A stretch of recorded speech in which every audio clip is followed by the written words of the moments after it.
Hello and welcome into the newest episode of Pat's Latest. I'm your host, Mike Gambardella, and today we jump into what could be the new calling card for the New England Patriots, an update on a very young offense in its production for OTAs, and looking at an update for Stefon Diggs. Before we get into it all, make sure you go down and subscribe for the channel. Get in the comments and let us know what you think of the early returns from the Patriots from OTAs. And make sure you give us a like if you like what you hear before checking out all of our old episodes after you finish up today's. We start indeed with the new potential calling card for the Patriots, and it should be no surprise with Mike Vrabel at the helm that the defensive line will be the anchor of this team. And not just for the defensive side of the ball. I think what we're seeing from early portions of OTAs, and again, it is very early. You're in shells. Everything essentially is third and long. There's no, you know, run game to talk about in these early sessions. But when you start to look at what has been assembled up front for this defense, and looking specifically interior out with the return of Christian Barmore, who looks to be back to where he was 2 years ago, with Milton Williams, who is a rising star in this league and, yes, has earned every bit of that contract he has gotten after winning a Super Bowl with the Philadelphia Eagles last year.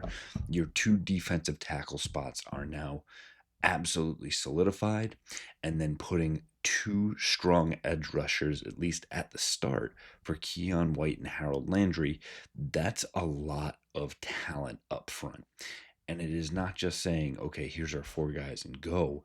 There is depth to these positions as well. Kairos Tonga, the defensive tackle signing free agency, along with fourth rounder Joshua Farmer, have also had their times to shine in OTAs and will add some key depth to the position as well as they rotate that through.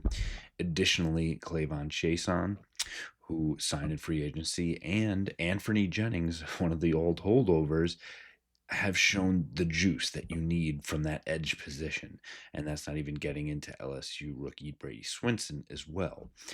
There is depth, there is talent, there's things that you need, especially when you're going to have to face off against players like Josh Allen twice a year and be able to put pressure on offenses.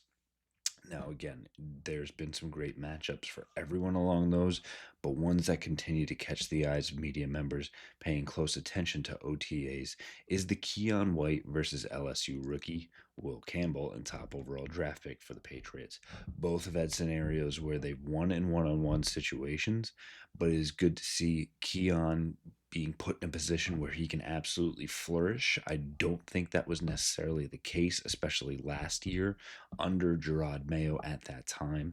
Now I think moving more into the traditional 4-3 defense, putting him at that defensive end spot and letting him wreak havoc. And on the flip side of that, letting Will Campbell now have to earn his stripes in a sense. And again, I think it always points back to what Mike Vrabel has preached since he got this job, is that games are won in the trenches. And what the Patriots are starting to prove right now and up front is that they truly have, at least on the defensive side of the ball, a trench that they can truly rely on.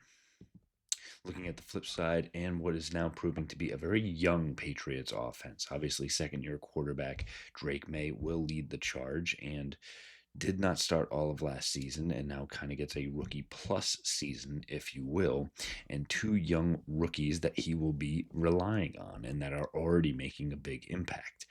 Travion Henderson, the second rounder out of Ohio State, is already proving that he can be a three-down running back. And that's not just to say he's somebody you can hand the ball off to and hit a home run. He's someone you can run in or outside of the tackles if you'd like. He can catch the ball out of the backfield, obviously, and the calling card for him is being able to stick his nose in there on third and nines and be able to pick up a blitz package. When Travion Henderson now has the ability to do that, if you want to start to do things a little bit differently and have Ramondre Stevenson be a little bit of that hammer on first and second down, and then if it's Henderson or even undrafted free agent Lan Larison out of UC Davis continues to get looks and continues to produce. If you have another third down type back you can rely on, suddenly the old situations that Josh McDaniels was used to is coming back to fruition because of the development of Trey Hendrickson.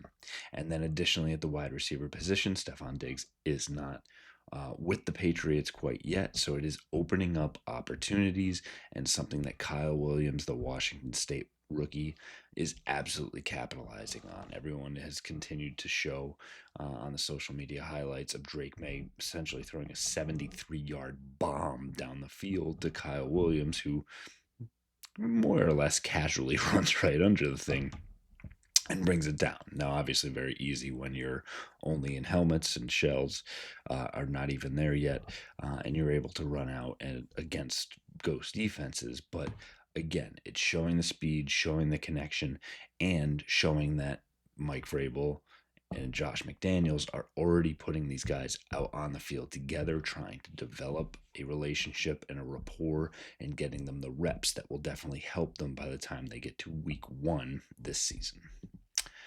Additionally, looking over at some news across the league on some players that have actually been linked to the Patriots previously. Defensive end Trey Hendrickson, who led the NFL in sacks last year, has come out publicly and spoke against the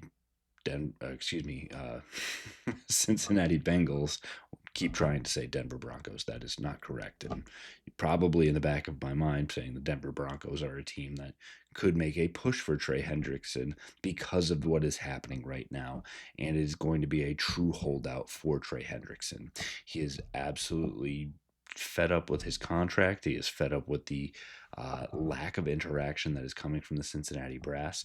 And when guys like Jamar Chase and Joe Burrow and T. Higgins, the star offensive players, are getting paid, it's tough when the star defensive player is not. Again, he is under contract, and you could say, yes, he is going to be underpaid. The crux of it is that it comes down to this is what the lame duck head coaches do, right? When you only have 1 year left on your deal, you kind of know, unless I absolutely knock it out of the park, I'm in big trouble here. So Trey Hendrickson knows what he's doing. He wants to go out and get that new deal. It will be very interesting to see if Cincinnati does buckle. They have a history of not doing so in the past. But as Jeremy Fowler is reporting, Hendrickson is holding firm and looks like he will be willing to sit out games or miss even the entire season if he does not get his contract demands met.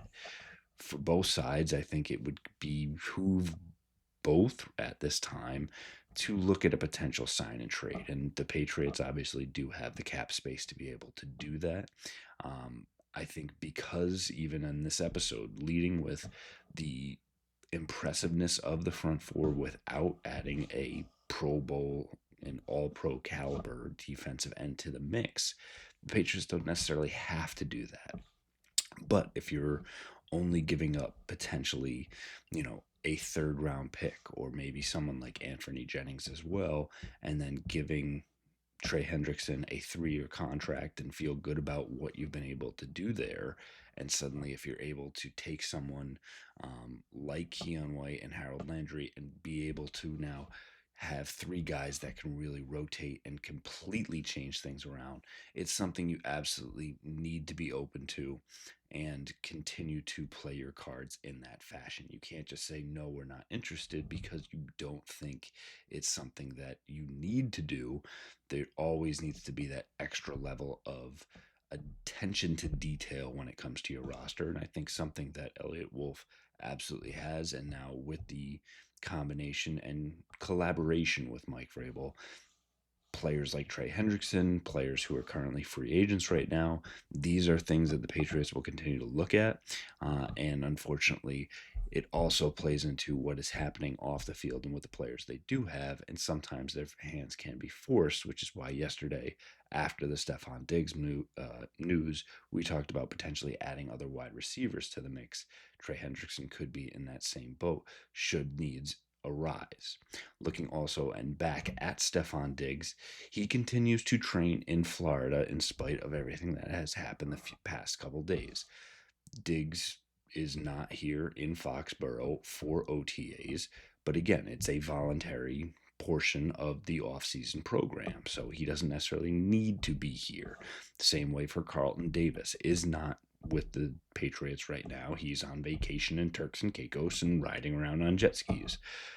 Stefon Diggs was on a boat over the weekend, and with that controversial video, which you can find on social media, carousing and potentially holding something that he should not, or he could have just been holding a bag of candy. We don't know at this time, and we're not going to speculate either way. But we know that Stefon Diggs has at least the past 2 days posted videos to social media showing that he is very active. He is out there practicing. He is out there pushing his surgically repaired knee and leg, and looks, at least on film, ready to come back and produce once the voluntary portion is over and the requirement is for all players to be here and start practicing in earnest. It is very normal for veterans like Carlton Davis, like Stefon Diggs, to not have to be in Foxborough with the team through these early portions, because you've earned that as a veteran. You really want the younger players or guys that you are unsure of where their spots are, how they fit in. Stefon Diggs, we know he's going to be on the field if he's healthy and ready to go, and it is good that we see him practicing. It will be something to continue to monitor over the next couple days, and see what kind of comes about. But I think more importantly, it's what Mike Vrabel said yesterday. You want to make good decisions both on and off the field. Today was a good decision by Stefon Diggs. He's back on the field, putting in the work, putting it on tape, putting it on film, and hopefully that translates to success with Drake May and the Patriots as soon as he gets on the same gridiron as all of his teammates. That'll do it for us on this episode of Pat's Latest. Again, make sure you go down and subscribe for our channel, getting all of that latest news alerted to your phones and devices wherever you are. Make sure you get into the comments and let us know what you think will come of this Stefon Diggs situation and which young players for the Patriots could flash early on.